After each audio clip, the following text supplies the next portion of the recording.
तो सुन पवन खेसारी परब तोहरा पे भारी, बहिन नजर नइखे जनता के यही से नीचे बाड़ी। त खाली भरल बाटे हवस कोहिए से देखो तानी, खाली भरल बाटे हवस कोहिए से देखो तानी। त कहत रहनी परुल मुश्किल से बचल बानी, कके प्यार रोवे रात दिन अक्षरा रगवानी।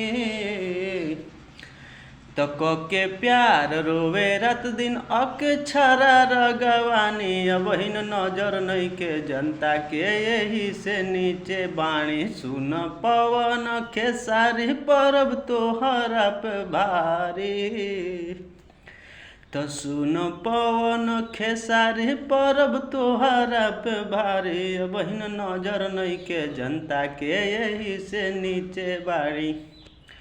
औरी बारे कलाकार नील कमल देख भाई, कौनो नइखे मिस्टेक कैसे लाछन लगाई। तो सुन पवन खेसारी सुन ल, अरे सुन ल बात के गुन ल।